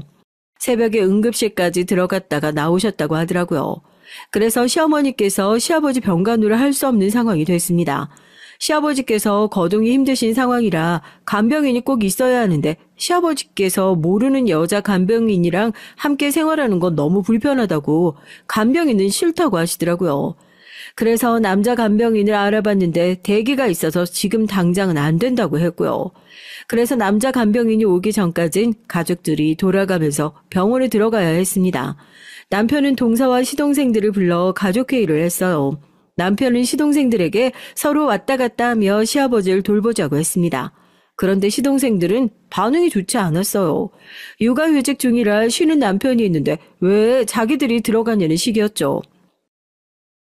형이 지금 집에서 놀고 있는데 형이 들어가야지. 직장 다니는 우리가 어떻게 들어가? 당연히 내가 너희들보다 병원 많이 들어가지. 근데 우리도 애가 둘이나 있잖아. 너희 형수도 일 생기면 가게 나가봐야 해서 내가 병원에 매일 있을 수는 없어. 그러니까 너희가 하루 이틀이라도 연차 좀 내. 남자 간병인 구할 때까지 고작 일주일인데 그거 자식 셋이 좀 나눠서 하자는데도 시동생들은 회사 핑계를 댔습니다. 서방님, 동서랑 놀러 갈 때는 아무 때나 휴가 척척 내시면서 아버님 아프시다는데 고작 하루 이틀도 휴가를 못 내요? 동서들이 가족 단톡방에 하도 사진을 많이 올려서 제가 다 알아요. 다들 말도 없다가 갑자기 휴가 내고 여행 다니고 놀러 다니는 걸 제가 다 아는데 그거 며칠 휴가 내는 거 가지고 남편에게 덤터기를 씌우려고 하니 얄밉더라고요. 그래서 저도 참지 못하고 한 소리 했습니다. 그 순간 가만히 있을 동서들이 아니었죠. 어머, 형님이야말로 시어머니한테 애들까지 맡기잖아요. 매일 시부모님 도움받고 사시면서 이럴 땐 당연히 형님네가 알아서 하셔야죠.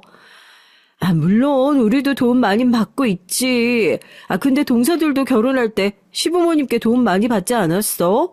둘 다 아파트 받아서 결혼했잖아. 우린 우리 돈으로 집 구했고. 역시 전 또 유치해지고 말았습니다. 다들 있는 앞에서 이런 얘기까지 하고 싶지 않았는데 동서가 시비를 거니 저도 가만히 못 있겠더라고요. 지금 우리끼리 싸우자고 모인 거야. 다들 쓸데없는 소리 하지 말고 너희 둘 다 각자 이틀씩 휴가 내. 나머진 내가 다 알아서 할 테니까. 남편이 그 정도로 화가 난 얼굴은 처음 봤어요. 제가 동서들이랑 매일 티격태격 할 땐 항상 동서들 편을 들더니만 막상 자기 눈으로 보고 나니까 마음이 좋지 않았나 봐요. 그날 동서랑 시동생들이 돌아가고 나서 남편도 시동생들을 괘씸하게 여기더라고요. 내가 지금까지 자기들한테 어떻게 했는데 아버지 병간하는 일로 뭐? 육아휴직하고 노는 이 형이 알아서 하라고? 지들이 애 키워봤어. 애 키우는 게 얼마나 힘든데 놀긴 뭘 놀아. 남편이나 시동생들이나 어려서부터 부모님 말씀 잘 들으며 평생 모범생 소리만 들으며 살아온 사람들이에요. 공부도 잘하고 취직들도 잘해서 부모님 속이라고는 썩여본 적이 없습니다. 더군다나 다 같은 학교까지 나와서 아는 지인도 많이 겹치다 보니 시동생들은 남편이랑 나이 차이도 얼마 안 나는데도 깍듯하게 대하고는 했어요. 그런데 각자 결혼하고 가족이 생기다 보니 전 같지 않더라고요. 자기들 실속 차리기 바빴습니다. 결국 시동생이 회사에 바쁜 일이 생겨서 휴가 낼 수 없다고 해서 남편이 간병인을 구할 때까지 내내 병원에 있었어요. 나중엔 남편이 걱정됐던 시어머니께서 많이 좋아졌다고 하시면서 교대를 해주셨습니다. 그때도 남편이 화가 나서 시동생들에게 전화해서 따졌어요. 너희 해도 정말 너무한다. 어머니가 폐소공포증 때문에 힘들어서 응급실까지 갔다 왔는데 어머니를 꼭 병원에 들어가게 해야겠니? 정휴가 못 내겠으면 주말에는 회사 쉬니까 주말이라도 너희가 돌아가면서 들어와. 알겠어? 형, 우리도 일주일 내내 일하고 주말에 하루라도 쉬어야지. 주말에 병원까지 들어가면 도대체 언제 쉬라는 거야? 이 자식들이 말이면 단 줄 아나. 그럼 난 지금 일주일째 혼자 병원에 있어. 나도 주말에 집에 가면 애들 봐야 된다고. 그냥 거기 간호사들한테 부탁하고 나오면 안 돼? 병원비도 비싼데 굳이 간호하는 사람이 24시간 붙어 있어야 되냐고. 아버지 허리랑 다리 수술해서 혼자 꼼짝도 못하는데 그걸 바쁜 간호사들이 어떻게 도와줘? 너 진짜 자꾸 그렇게 싸가지 없이 말할래? 남편도 처음엔 좋은 마음으로 병원에 간호하러 들어갔어요. 본인이 장남이고 시간도 제일 많으니까 조금 힘들어도 참고 하는 게 맞다 싶다고요. 그런데 남편도 병원에서 매일 쪽잠을 자니 몸이 힘든 것도 힘든 거였지만 그거보다 다른 게 더 힘들었답니다.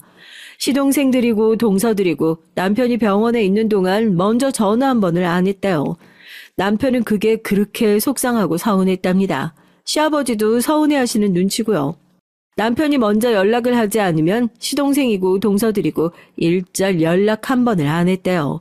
거기다가 남편이 주말에라도 오라고까지 말했는데 시동생이 이런저런 말도 안 되는 핑계를 대면서 결국은 한 번도 병원에 오질 않았답니다. 심지어 면회도 한 번 안 왔대요. 저는 어린애들 둘을 업고 안고 저녁마다 병원에 들렀어요. 남편이 밥도 제대로 못 먹고 병원에 있는 게 안쓰러워서 반찬이라도 해다 줬습니다. 거기다가 시아버지께서 병원 밥을 잘못 드신다고 해서 시어머니께 들러 시어머니 반찬까지 싸다 줬어요. 제가 애들 데리고 병원에 갈 때마다 남편은 저에게 미안해서 어쩔 줄을 몰라 했습니다. 저더러 자식보다 낫다고까지 하더라고요. 남편은 그때 이후 동생들에게 실망했는지 처음으로 동생들을 불러 큰 소리를 한 번 냈습니다. 시아버지께서 병원에 입원해 있는 동안 서운했던 마음을 꾹꾹 참고 있다가 시아버지께서 퇴원을 하고 나서야 폭발했어요. 시아버지께서 퇴원하신 기념으로 식구들끼리 모여 오랜만에 식사를 하시는데 시동생들과 동서들은 시아버지 아픈 내내 한 일도 없으면서 미안하지도 않은 건지 아무렇지 않은 얼굴로 와서는 동서들이 시부모님께 미리 준비한 돈 봉투만 슬쩍 드리더라고요. 남편에게 고생했다는 말 한마디도 안 하고요. 제가 보기에도 뻔뻔하게 보이는데 남편은 당연히 기분이 상했나 보더라고요. 너희들 형을 보고 어떻게 고생했단 말 한마디를 안 하냐? 배울 만큼 배웠다는 놈들이 아버지 아파서 몇 주를 고생했는데 돈 봉투만 휙 던지면 자식 된 돌이 다 한 줄 아는 거야? 남편이 시부모님까지 계신 자리에서 저렇게까지 말하는 건 저도 처음 봤어요. 정말 화가 나긴 많이 났나 보더라고요. 형 왜 그래? 일 때문에 그런 건데 형이야 대기업이지만 우리는 그 정도 아닌 거 알잖아. 바쁠 때 휴가 내면 승진해서 누락된다고. 그래요. 능력 있는 아주버님이 좀 이해해 주세요. 저희는 중소기업에 다들 계약직인데 몸 사려야지 어쩌겠어요? 동서들까지 나서서 자기들은 어쩔 수 없었다고 핑계를 부리는데 너무 꼴보기 싫더라고요. 안 그러던 사람이 화까지 내니 시부모님까지 걱정하시는 것 같아 전에서 남편에게 그만하라고 말렸습니다. 그런데도 남편은 아직 화가 안 풀렸는지 한마디 하더라고요. 다음 주부터 2주에 한 번씩 아버지 병원 외래 재활 받으러 가야 하는 거 알지? 나 다음 달이면 육아휴직 끝나서 출근해. 나도 바빠서 아버지 챙기기 힘드니까 앞으로 셋이 똑같이 나눠서 해. 너희들이 안 되면 재수 씨들이라도 와야 되니까. 그런 줄 알아. 남편의 말에 시동생과 동서들이 왜 저러나 하는 표정으로 바라봤지만 남편은 굴하지 않았습니다. 아이고 내가 있는데 너희들이 뭐하러 그런 걱정을 해. 괜찮어. 엄마가 그렇게 애들을 항상 오냐오냐 봐줘서 쟤들이 저렇게 싸가지가 없는 거야. 아버지가 병원에 2주 넘게 입원했는데 한 번 전화도 먼저 안 하고 문병도 안 오는 자식들이 어딨어? 엄마도 이래저래 일도 많고 강연도 하러 다니느라 바쁜데 힘들 땐 우리한테 말해요. 자식들 뒀다 뭐해? 남편은 이번 일로 느낀 게 많았는지 장남으로서 할 말을 다 했어요. 앞으로는 아무리 바빠도 핑계 부리지 말고 부모님 일은 무조건 서로 상의해서 공평하게 하자고요. 남편이 평소와 다르게 강하게 나오니까 시동생들도 동서들도 더는 아무 말도 못하더라고요. 그러던 어느 날이었습니다. 남편이 육아휴직이 끝나고 회사에 복직한 지 얼마 되지 않아 승진하게 돼서 남편과 가까운 지인들을 집에 초대해 조촐하게 파티를 하기로 했어요. 그전엔 밖에서 따로따로 남편 친구들을 만난 적은 있었는데 이렇게 집에서 시동생들과 동서들까지 모두 다 초대해 만나는 건 처음이었습니다. 전 유명한 셰프까지 초대해 근사하게 상을 차렸죠. 그 모습에 남편 친구들이 모두 다 남편을 부러워하고 여자 동창들까지 제게 와서 다 한마디씩 했습니다. 집도 너무 예쁘고 음식도 너무 훌륭하다고요. 와, 역시 사업하는 아내는 다르네요. 요리도 너무 고급스럽고 인테리어까지 너무 멋져요. 송철미, 너 장가 진짜 잘 갔다. 내가 장가는 진짜 잘 갔지. 너무 팔불출 같아서 말 안 하려고 했는데 사실 나 승진해도 우리 와이프보다 잘 못 벌어. 대박, 재수씨 완전 능력자. 진짜 멋지네요. 우리야 공부만 할 줄 알았지 돈 버는 능력 있는 놈은 우리 중에 하나도 없는데 정말 존경스럽습니다.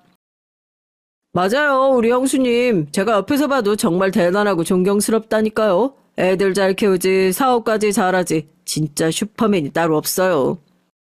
남편과 시동생들은 제가 고생 좀 했다고 저를 띄워주느라 여념이 없었습니다. 그런데 동서들은 아무래도 자기 남편들까지 제 위신을 세워주니 그 꼴이 마음에 들지 않았는지 연신 입을 삐죽거리더니 휙 하고 주방으로 들어가 버리더라고요. 저는 제가 특별히 한 것도 없는데 저에게 샘을 부리는 동서들이 괜히 고소했어요. 그런데 잠시 뒤 생각지도 못한 일이 벌어졌습니다. 거실에서 음식이 더 필요해서 주방으로 들어가려는데 동서들이 아직도 주방에 있는 것 같더라고요. 주방 안에선 동서들과 남편 여사친이 얘기를 나누고 있었어요. 그런데 그 순간 제가 안 들었으면 좋았을 대화를 우연히 듣고야 말았습니다.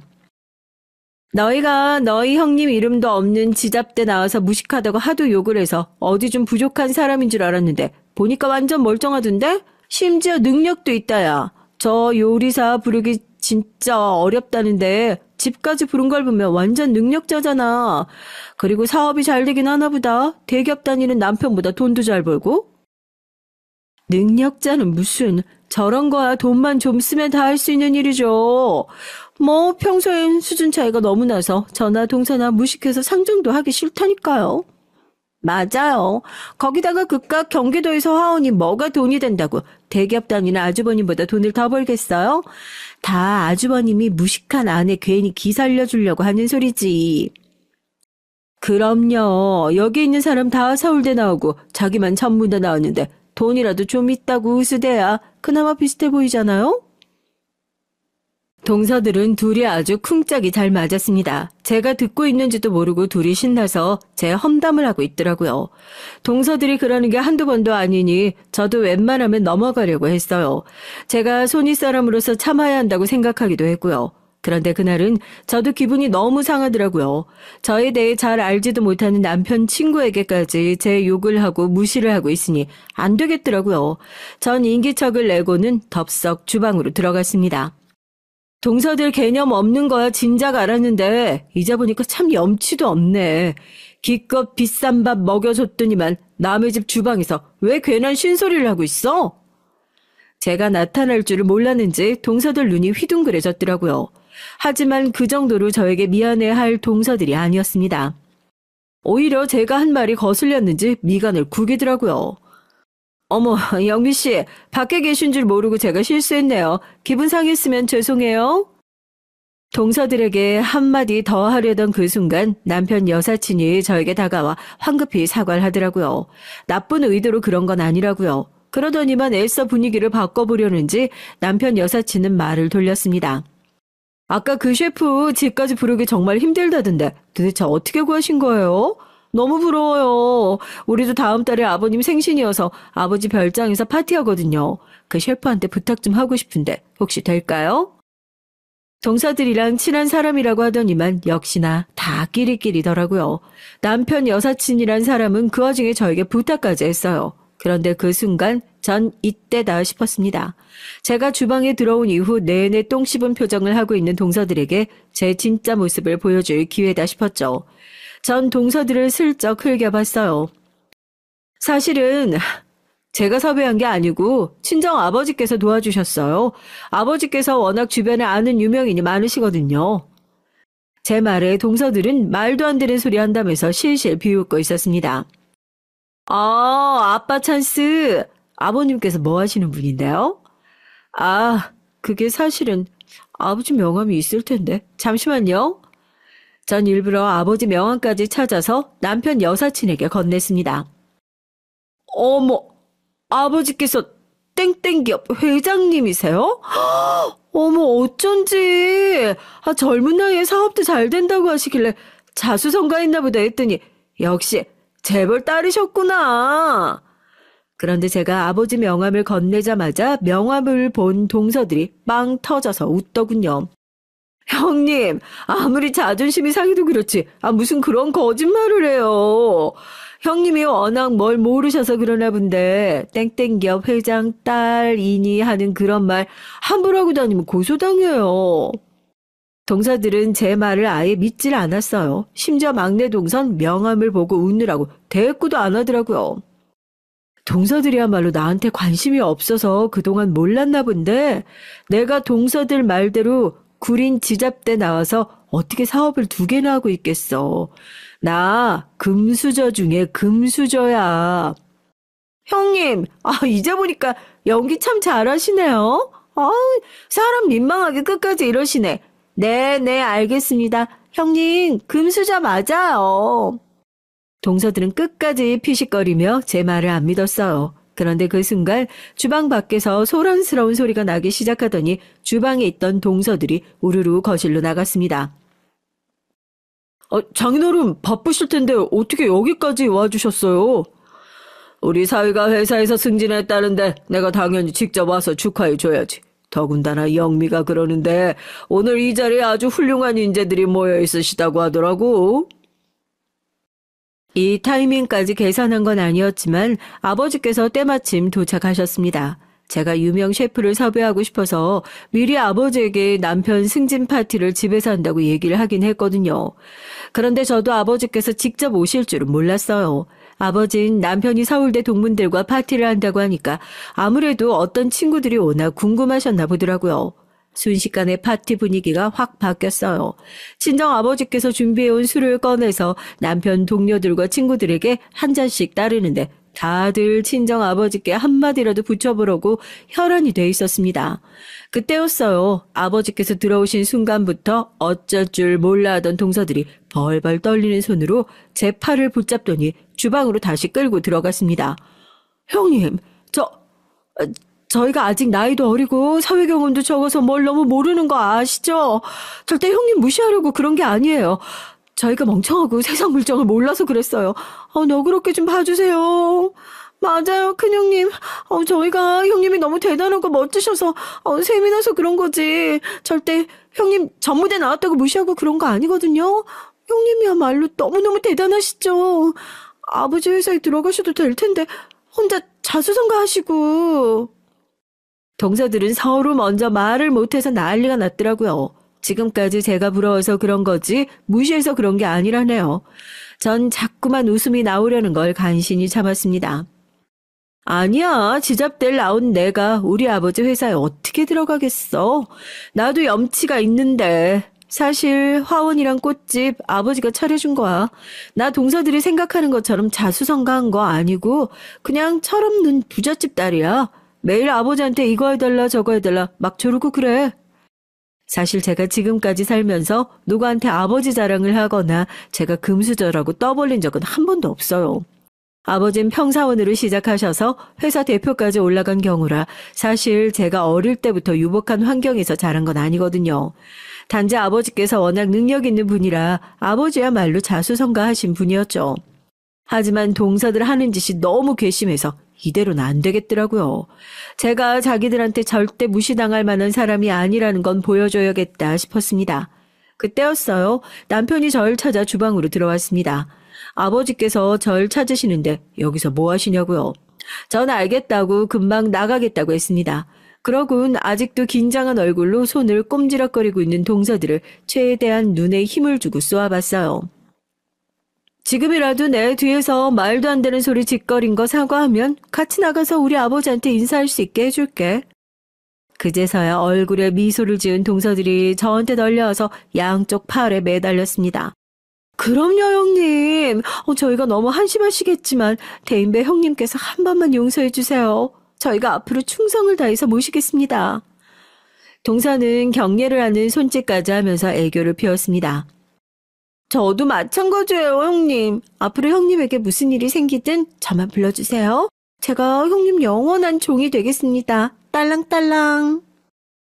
그제서야 동서들이 제 나이로 보이더군요. 권력에 약한 모습이 굉장히 한심해 보이긴 했지만 나름 봐줄만 했어요. 제가 그 자리에서 바로 친정 아버지를 동서들에게 소개했는데 아버지께서 동서들과 대화를 하시면서 동서들이 대학원 시절에 냈던 논문에 관심을 보이셨습니다. 현재 동서들이 연구소에서 하는 연구에도 관심을 보이고요. 더군다나 친정 아버지께서 안 그래도 대학 쪽에 연구비 지원 사업을 해볼까 생각 중이었으니 나중에 따로 연락하자고까지 하셨죠. 그날 이후 동서들은 180도 달라졌습니다. 정말 말 그대로 저에게 충성을 다했어요. 혹시나 제가 중간에서 일이 틀어지게 하기라도 할까봐 만날 때마다 연구비 얘기를 꺼내더라고요. 저는 좀 치사하긴 하지만 당분간 그 연구비를 볼모로 동서들을 좀 부려먹을 생각이에요. 지금까지 동서들이 저에게 한 짓을 생각하면 한 6개월 정도는 괴롭혀야 속이 좀 풀릴 것 같거든요. 전 지금까지 누군가가 절 미워하고 싫어하면 그것도 이유가 있을 수 있다고 생각하고 좀 억울해도 어떻게든 극복해 보려고 노력하며 살았어요. 최대한 문제를 만들고 싶지 않기도 했고요. 그리고 그런 사람들과 똑같은 사람이 되고 싶지 않아 참고 넘어간 적도 많습니다. 그런데 이번 일을 겪고 나서 하나 깨달은 게 있어요. 이에는 이, 눈에는 눈이 절대 틀린 말이 아니라는 걸요. 상대방이 치졸하고 구질스럽게 나오면 바보처럼 참고만 있을 게 아니라 나도 똑같이 해줘야 내 속도 풀린다는 걸 확실히 깨달았습니다. 여러분도 말도 안 되는 이유로 자신을 무시하고 비웃는 사람들이 있다면 절대 당하고만 있지 마시고 똑같이 갚아주세요. 그러면 수명이 한 5년은 늘어날 거예요. 지금까지 저의 얘기 들어주셔서 감사합니다. 여러분에겐 저처럼 속상하고 억울한 일이 절대 생기지 않으시길 바랄게요.